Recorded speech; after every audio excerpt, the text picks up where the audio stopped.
Hi, Jeremy Cordeaux in the Court of Public Opinion. I'm just on air here to let you know that we'll be live streaming the Court of Public Opinion every Friday between 9 o'clock and 12 on jeremycordeaux.com. Please join us. We'd love to have you. Oscast. The Mental Health Show with Mark Haston. Really looking forward to this. I love anything to do with leadership, anything to do with entrepreneurs, anything like that. And when you combine those two, and maybe when you add in teenagers, I'm even more interested. Paula Dunn is a teenage leadership strategist, and she joins us now. We'll get a bit more information from Paula as we welcome you. Paula, welcome. How are you doing? I'm very well, Mark. It's great to be on the show. Oh, thank you. Now, how's it going over there in Sydney? Is everything sort of okay at the moment? I know we're going well here. Melbourne aren't going so well. How are you guys going? Yeah, we're not too bad, although we do have this incident at some Thai restaurant, which looks like there's a bit of a franchise and coronavirus thing happening.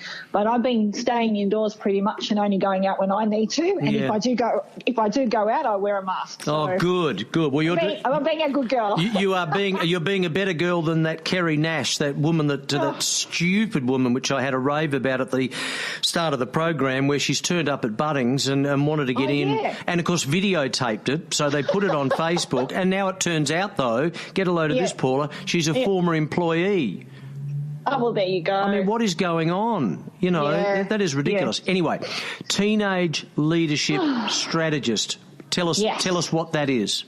Yes. Well, basically, I help teenagers create confidence to conquer life in their own way. So essentially, it's helping them understand their beliefs, their biases, and the behaviours in which culminate from those two things. And sometimes the behaviours that they have are, not so positively constructive for them, and in some instances can be quite toxic. And the worst case scenario is looking at teenage suicide. So I work with parents and educators to make sure that teens are very supported and they're understanding who they are. And how I do this is through creating a leadership mindset. That's wonderful. And I know we spoke on the phone yesterday or earlier today. Well, I can't remember now. No, earlier today.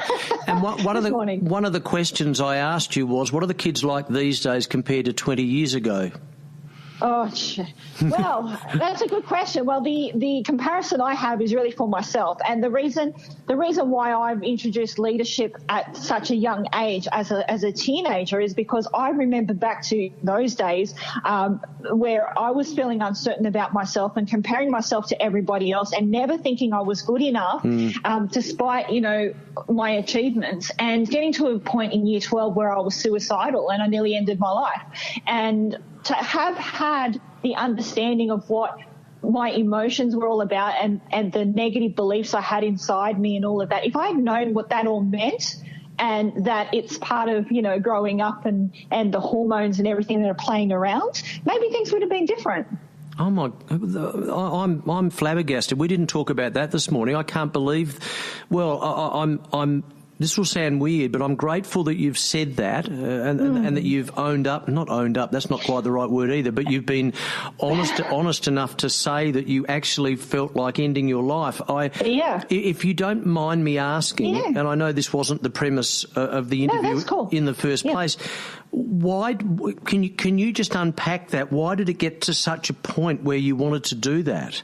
Okay. Well, I come from a migrant family. So my parents came to Australia during the 1950s from Europe. So obviously I grew up with the beliefs that we had to assimilate. They came in the time where you had to fit in and belong and be part of the crowd.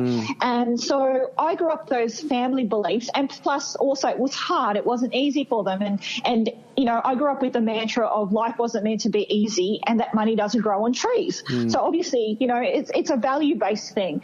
And so my parents did the best, and the fact that I must just say a preface here that I was born with a birth defect of my face. So I was born with a bilateral cleft lip and palate, or a hair lip as people can coin it. So these days they're called special needs kids. So I grew up in a time where you had to look the same as everyone else and be normal to fit in. And if you didn't, you got teased, you got bullied. Of course. So I got bullied relentlessly when I started primary school, name calling, being called fat lip and train tracks and, whatnot, and being physically kicked in the playground by the boys at school. So, I had it really took a lot to my confidence and self-esteem, and and because of how I looked, I was put in categories like slow learners class because they thought I was not grasping the concept. But the teachers didn't realise in those days that it was because I was under tremendous anxiety and stress from the constant bullying, and so of course I didn't take in any concepts. So by the time I got into high school, I was behind everyone and I was at the bottom of my classes, pretty much struggling to understand things. So it was a very steep learning curve for me when I got into high school, because, my parents basically put me into a private all-girls Catholic school. So to give me that respite away from the bullying from the boys, and also to give me that opportunity to flourish. I understand, And after you started flourishing, how long did it take you to regain a level of confidence that you were able to really thrive? Well, to be honest, I never had the confidence, but by year 10, I was in academic maths, English and science and religion. Brilliant. And by the time I was in year 12, I got in the top 10% of the state for New South Wales for biology and music, and I got into the University of Wollongong for biomedical science. So I got into my dream career of becoming a medical research scientist.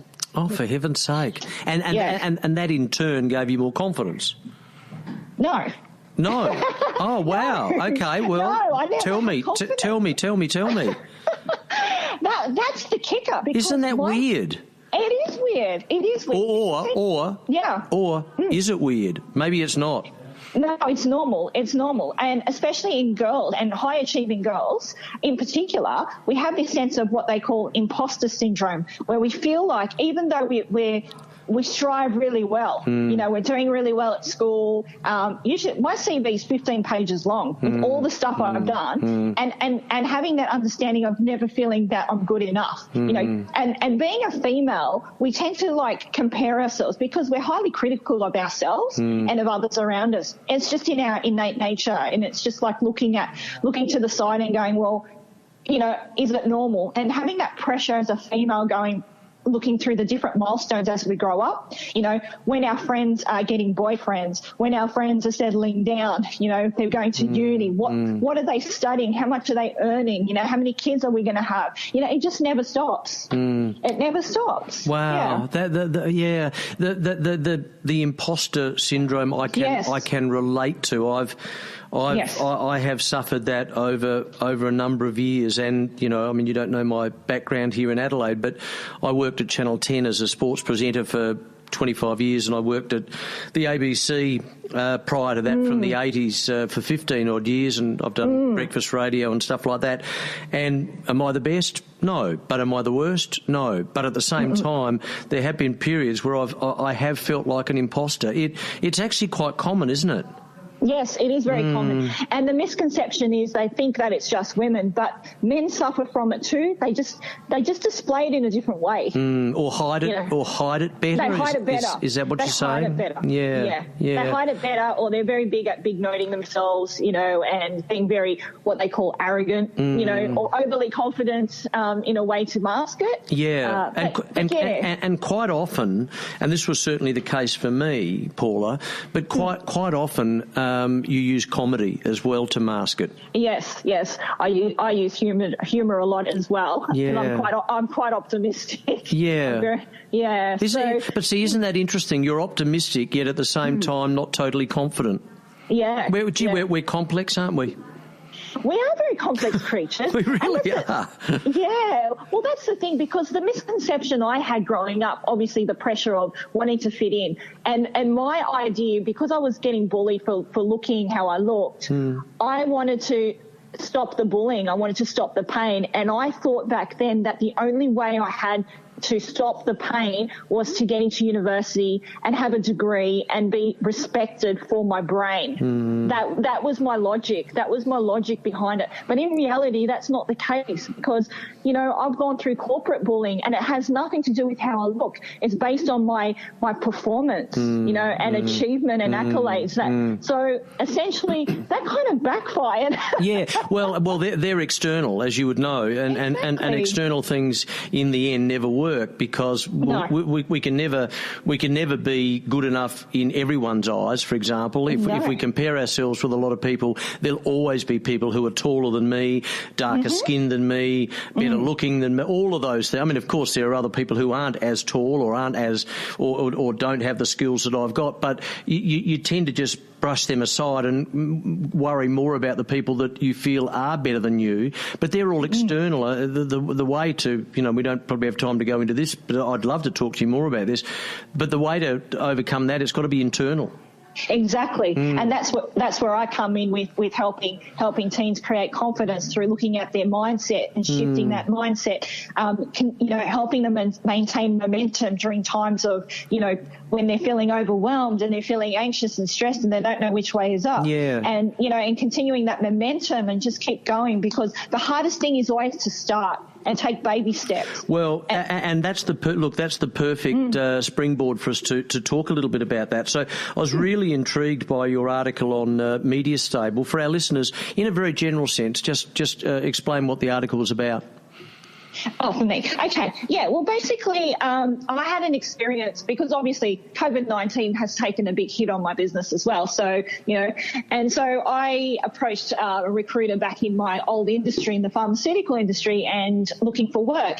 And obviously I was upfront and honest about, you know, my business and the challenges that's facing and obviously looking at the macroeconomics of how, you know, what the experts are forecasting for entrepreneurs.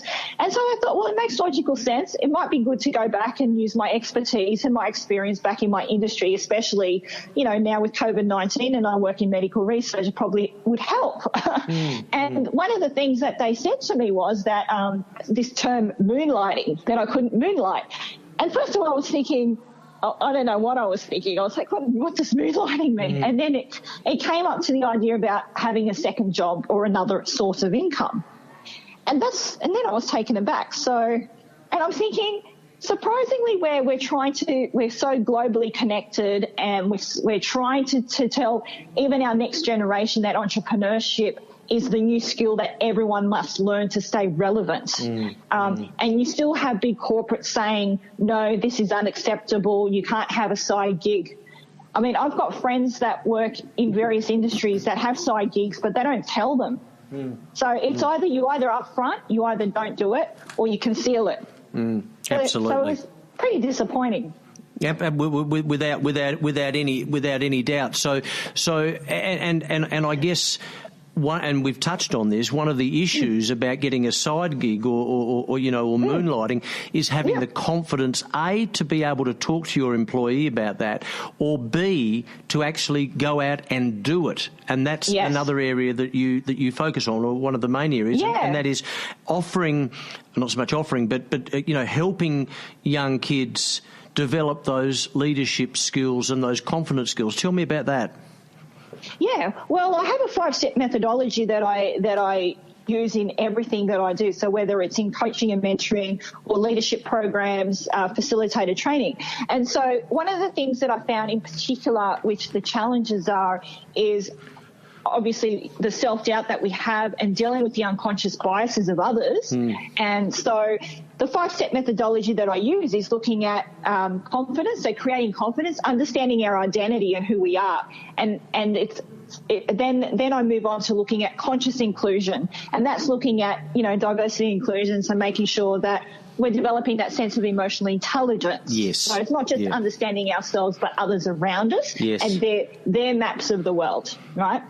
And then the third step is moving into that sense of growth mindset, which is important for us to grow and develop in such a connected and globalized world. Yes. But then the fourth thing that's critical in developing a great leadership mindset is congruence. And what I mean by congruence is walking the talk. You are, and this is the hardest of all of them to become, because, as we're in corporate, we have to have a certain persona. We have a persona at work, we have a persona at home, and we have a persona on social media. Great point. There's all different personas. So what I try and do is make sure that we align the personas, because the more alignment we have, the less stress and anxiety one becomes. So whether you become an entrepreneur, that is very important, because branding is who you are. It's the identity. And so in our brains, if I'm allowed to sort of say this, but we are very finely tuned. We do have a finely tuned bullshit meter in our brain. Yeah, no, I understand. Yeah. So we need to make sure that we're in alignment. And then the fifth one is collaboration, because, you can't do anything on your own and be successful. It's all about teamship, mateship, helping each other out, pulling each other up. And that's the 5 methodology that I use with the teams. That's really, that last one, I mean, I'm interested in all of them, but that last one's an interesting one, because as you would know, being in the corporate world, that doesn't necessarily happen. It's more about people putting you down, playing games, trying to climb over you, metaphorically speaking, trying to get to the top, trying to make sure you don't get to the top. That is so tiring, Paula. That is so tiring. Exhausting. It's exhausting because they haven't satisfied the previous 4 on that methodology wheel that I have. Yeah. That's why there's no collaboration. You cannot collaborate, and you cannot create a collaborative, cohesive workplace environment without satisfying the previous 4 pillars. Yeah, well, and the interesting thing about all of that is that if you're confident, and you're confident in your own ability, and you understand yourself, and perhaps if you've got all those other pillars in line, then you are going to, if you're a leader and you have people working with you or for you, whichever terminology you want to use, and you need 2 or 3 people, you need to delegate stuff. Instead of being jealous about that or worry that they're going to do it too well and then get your job, you've got to be confident in yourself to be able to do that and allow them to flourish and do what they need to do. Would you agree? I agree. I don't want to be my belief is, as a leader and as I was in corporate, is that everybody has a different strength. And I have my own strengths, and I'm very strategic, I'm very big picture focused, and I'm really good at seeing 10 steps ahead of the team. So being able to understand the grand scheme of things and where we are and where we need to take everyone on the journey, I'm really great at motivating and influencing people. So that's my strength. But the other strength, I might have people on my team that are really good at reading data and deciphering spreadsheets. Well, why would I spend my time working on that when I could be doing something resourceful? 100%. You touched on you made a comment earlier that I was interested in, and I wanted to pick up on. Has it, over the last 4 or 5 months? I mean, obviously it's been difficult for everyone on the planet. Yeah. But what about for those who are wanting to pivot and they either lost their job or they've been laid off for a while, and they start thinking about perhaps becoming an entrepreneur? Are there more of those as a result of COVID? I think, look, I haven't done the statistics or research on this, but I would strongly say that a lot of people are relooking at their options. Like, for example, I have some close friends who've been in, say, the geology space. So it's a very, it was a very secure space. But come March, when we went into lockdown, within a day, 100 jobs were lost in Sydney. And there was no fallback. So if people had a side gig, like an option, then, for me, I like to hedge my bets. Yeah. So like a financial advisor, you go to see one and they'll say to you, you need to diversify your portfolio. Doesn't that make sense? Of course it does, yeah. And the more options you've got, the more confidence you're going to have in life. Absolutely. I mean, if I can say this, the universities, like look at the Australian universities, they've hedged their bets onto 50% of international students come from China, their revenue. So is that right? I was looking at the statistics and I was quite horrified at the amount, how much compared to other Western countries take in influx of international students for revenue. Wow. And now we've gone belly up, and we're waiting for the government to to help support and sustain our tertiary institutions. So if you're talking to a group of students now, yes, and obviously you would talk to them about a lot of things, but give us a snapshot on one key thing that you would say to them that you could leave them with. Okay. Well, especially those that are currently in Year 12, because, it's... could not imagine the stress that you're going through right now. With the uncertainty about, will I get into university? Will that course that I want to get into still be available next year? What are my options? I mean, I remember when I was at high school, they were saying, oh, you could go to TAFE, so it's like looking at your options. But the biggest thing my advice to you would be is to develop skills that are transferable. Yes. And what is transferable? It's the people. It's the soft skills. It's developing a leadership mindset. Even if you think you're not a leader, everybody has the capacity to be a leader. Yeah, and that's really important. And that sort of gets back to what we were saying at the start about you, and that is that even though you might not feel confident, you're obviously doing things that people would look at and say you are confident. So in truth, you probably are on the outside, and these kids can be exactly the same. Hey. Yeah, and that's the thing. Like just the other day, I heard from a client of mine, one of her good friends committed suicide, and she was in Year 12, and she went to one of the most prestigious girls' schools in Sydney, private school, and my heart was broken. Oh dear. And I could imagine the stress that she was under. I mean, we all feel. As teenagers, we feel guilty. Like if we've got parents that, they want us to follow in their footsteps, there's guilt there, because or if our parents have come from low socioeconomic working class and they're working 3 or 4 jobs and they're trying to give you a better life, then there's guilt there because you want to make them proud. And as a teen, we want to make our parents proud. We want to do the right thing and we want to do the best we can.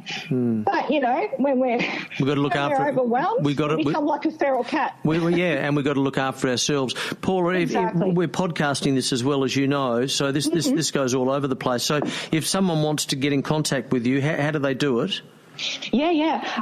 Please jump onto my website. It's No Limits Consulting.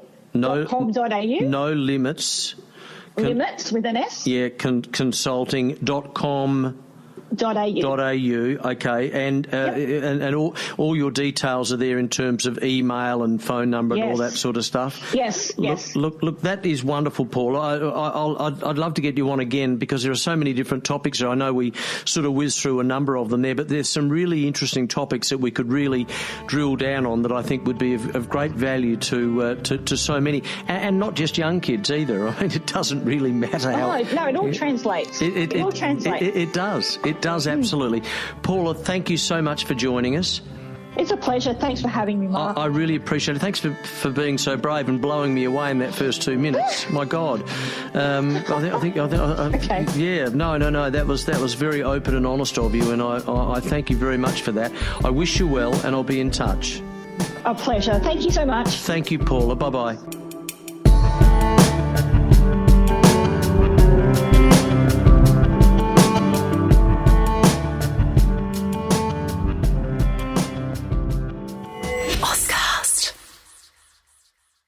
Hi, Jeremy Cordeaux in the Court of Public Opinion. I'm just on air here to let you know that we'll be live streaming the Court of Public Opinion every Friday between 9 o'clock and 12 on jeremycordeaux.com. Please join us. We'd love to have you.